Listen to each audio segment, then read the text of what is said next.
যুবক, আজকে তোমাদেরকে বলি, তুমি যদি মুসলমানের সন্তান হয়ে থাকো, তাহলে আজকে তোমাকে এই চিন্তা করতে হবে, এমন কাজ আমি করব না যেই কাজের জন্য আমাকে মৃত্যু পরবর্তী জীবনে আমাকে গুনাহ পেতেই থাকবো, এই কাজ আমি করব না। এটা মুসলমান, এটা হলো মুহাম্মদ সাল্লাল্লাহু আলাইহি সাল্লামের কলিজার টুকরা উম্মত, এটা হলো উম্মতের পরিচয়। আজকে আপনি আশ্চর্য হবেন, গোটা পৃথিবীতে এখন নেট ব্যতীত মানুষ থাকতে পারে না। আজকে যুবকগুলি এগুলি ছাড়া থাকতে পারে না।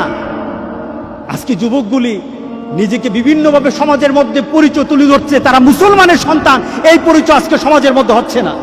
আল্লাহ সুবহানাহু ওয়া তাআলা আমাদেরকে বলছেন, ইন্না নাহনু নুহয়িল মাউতা ওয়া নাকতুবু মা কদ্দামু, আমি তো মৃতদেরকে জীবিত করি। আল্লাহ বলেন, আমি মৃতদেরকে আবার জীবিত করব এবং তাদের কৃতকর্মগুলি আমি সবগুলি লিপিবদ্ধ করে রাখি। ওয়া কুল্লা শাইইন আহসাইনাহু ফি ইমামিন মুবিন, আর প্রত্যেকটি জিনিস সংরক্ষিত আছে তোমার জীবনের, প্রত্যেকটি জিনিস সংরক্ষিত আছে।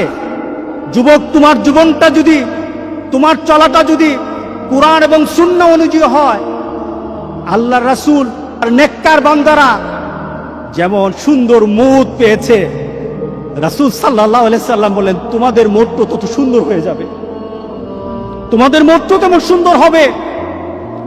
রাসূল সাল্লাল্লাহু আলাইহি সাল্লাম বলতেছেন, তুমি দুনিয়াতে যেভাবে চলবা মউতও তেমন হবে। কোন ধরনের খারাপই যদি তোমার মধ্যে থাকে, তুমি যদি খারাপ নীতিতে চলো, তুমি খারাপ দৃশ্য নিয়ে চলো, তোমার হাতে খারাপ থাকে, তোমার ঘুমের সময় খারাপ জিনিস তোমার সাথে থাকে, তুমি তোমার বন্ধু বান্ধবের সাথে যখন আড্ডা দাও তখন তুমি খারাপ কোন দৃশ্য নিয়ে তুমি কথা বলো, তুমি তোমার বন্ধু বান্ধবের সাথে যখন কথা বলো তোমার ভিতরে খারাপ চিন্তা থাকে, তোমার মতটাও তেমন খারাপই মত হবে। কে বলেছেন? মুহাম্মদুর রাসূলুল্লাহ। বিশ্বাস হয় না? মুহাম্মদ সাল্লাল্লাহু আলাইহি সাল্লাম বলে গেছেন, তোমার মতটা তেমন হবে।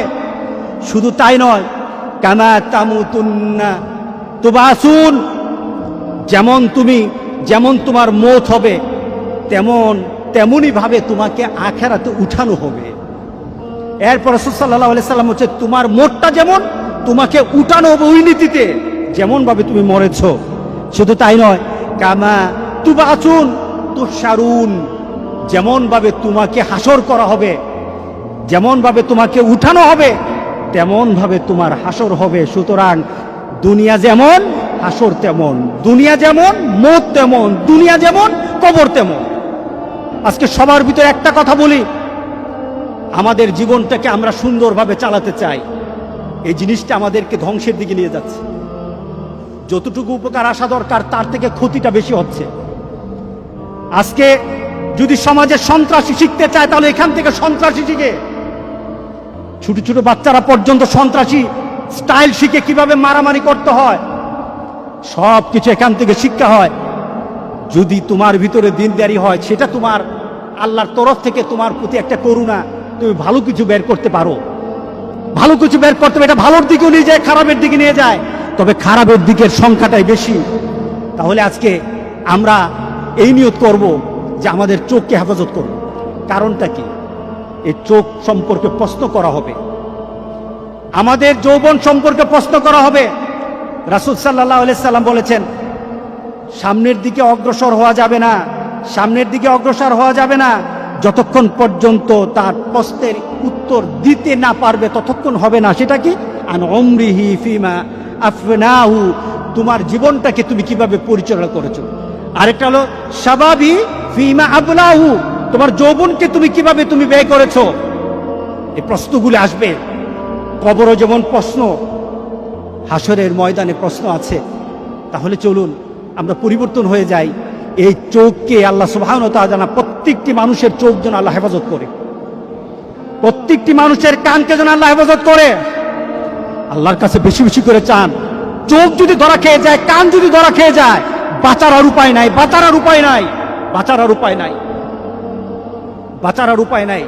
একটা ছোট্ট ঘটনা, আমি হজে গিয়ে বইটা কিনেছিলাম, আরবের এক পুলিশের জীবনী। সে তার পুলিশের চাকরি করতে গিয়ে জীবনে যে যে ঘটনাগুলি তাকে তার হৃদয়ে দাগ কেটেছে, এমন কিছু ঘটনা সে জানিয়েছে।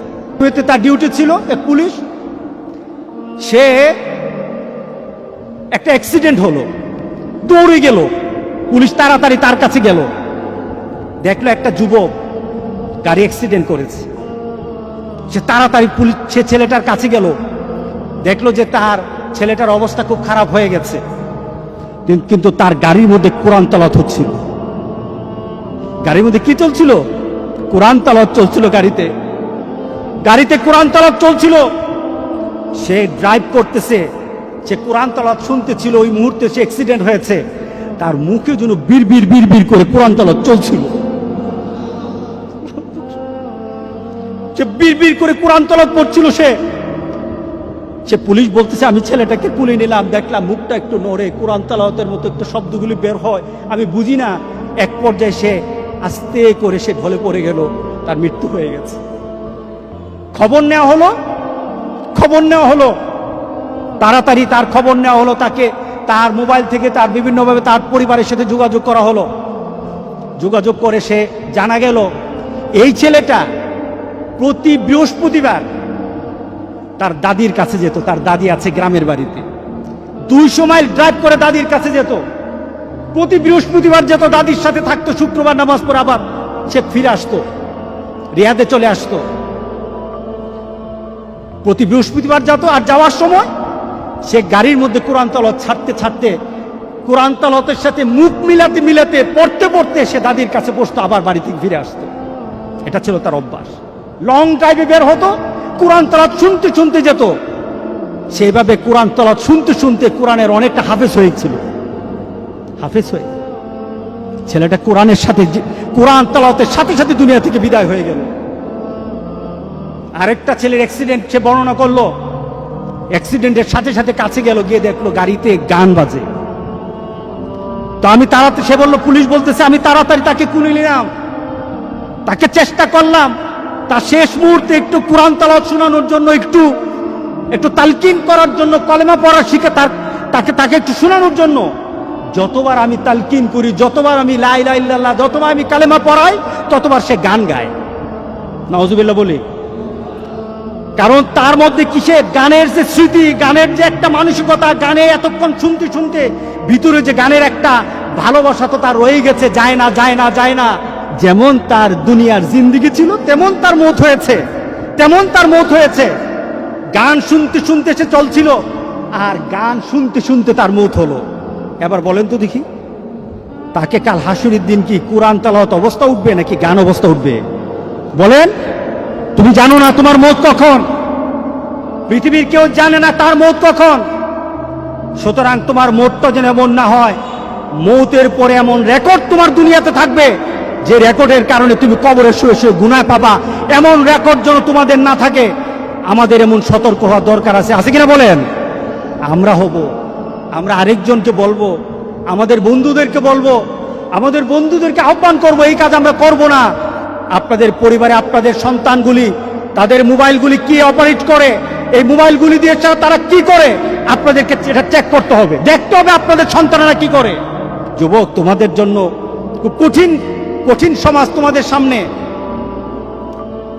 আমার সবচেয়ে একজন প্রিয় আরবের এক আলেম, শেখ মোহাম্মদ আল আরিফি, অত্যন্ত তেজস্বী কথা বলে, অত্যন্ত ঘটনমূলক কথা বলে। ওনার একটা আলোচনায় উনি বললেন, ওনার এক বন্ধু, যুবক শুনো, ওনার এক বন্ধু সে ইন্টারনেটে খুব এক্সপার্ট ছিল। সে একবার সার্চ করে একটা ইন্টারনেটের ওয়েবসাইটে ঢুকে গিয়ে দেখলো ওয়েবসাইটটা একটা নোংরা ওয়েবসাইট। সেটাকে চিনল। এরপরে শেখের কাছে এসে বলল, শেখ, আমি ওয়েবসাইটে ঢুকে যা দেখলাম এটা বিশ্বাস করার মতো না। কি দেখেছেন? শেখ জিজ্ঞাসা করলো, কি দেখেছেন? দেখলাম একটা যুবক একটা ওয়েব পেজ কিনেছে, অনেক টাকা দিয়ে কিনেছে। তার 5 বছরের জন্য একটা কন্ট্রাক্ট করেছে, টাকা দিয়েছে 5 বছর। কি ব্যাপার? 5 বছর ওই কোম্পানি তাকে প্রতি সপ্তাহে বিভিন্ন ছবি লুট তাকে ইয়ে করবে, সেন্ড করবে, বিভিন্ন ছবি পাঠাবে প্রতি সপ্তাহে।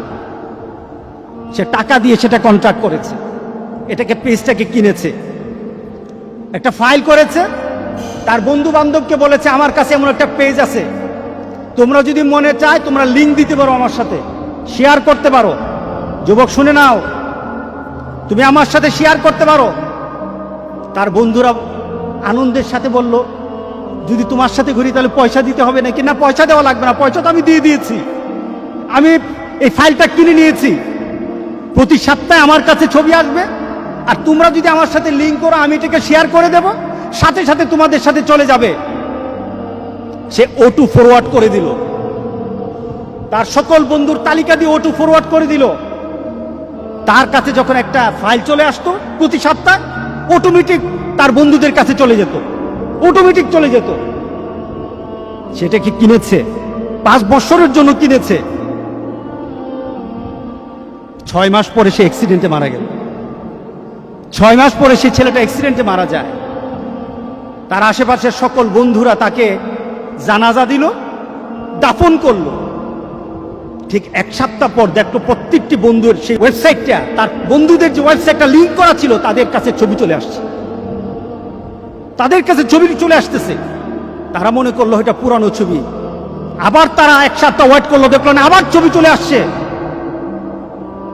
2-3 সপ্তাহ পর তারা কোম্পানির সাথে যোগাযোগ করলো, তাদেরকে বলল, ভাই, যে ছেলেটা আপনাদের থেকে এই ফাইলটা কিনেছিল সে তো মারা গেছে, এখন তার থেকে যে ধরনের পেজ আপনারা দিচ্ছেন এটা তো আমাদের কাছে চলে আসতেছে, অটোমেটিক চলে আসতেছে।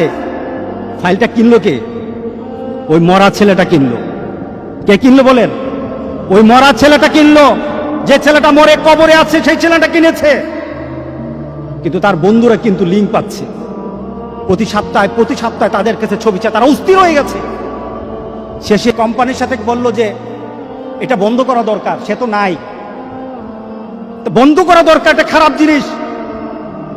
তখন তারা বলল, আমরা তো বন্ধ করতে পারবো না, তাকে একটা পাসওয়ার্ড দেওয়া ছিল, পাসওয়ার্ডটা চাই, পাসওয়ার্ডটা হলে বন্ধ করতে পারবো। বলে পাসওয়ার্ড তো জানি না, পাসওয়ার্ড তো জানি না।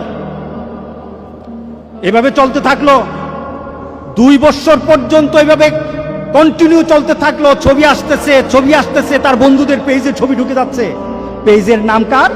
যে মারা গেছে তার। 5টা বছর এইভাবে আসলো, 5টা বছর এইভাবে আসলো। নোংরা ছবিগুলি তার বন্ধুদের কাছে চলে আসলো। পেজটা ক্রয় করেছে, যে ছেলেটা ক্রয় করেছে আজকে কবরে আছে।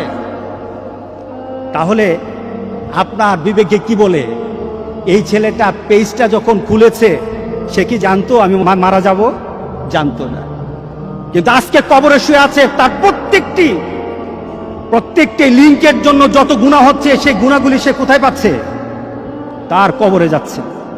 যুবক, তোমার মোবাইলটা যদি এইভাবে খোলা থাকে, তোমার মোবাইলের মধ্যে যদি এইগুলি জিনিসগুলি থাকে, ওই যুবক যেমন জানে না সে 5 বছরের জন্য কিনেছে, সে জানে না 6 মাস পরে সে মারা যাবে।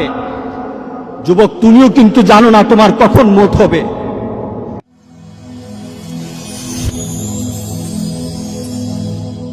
Rose TV 24. Enjoy by listening to the Holy Quran.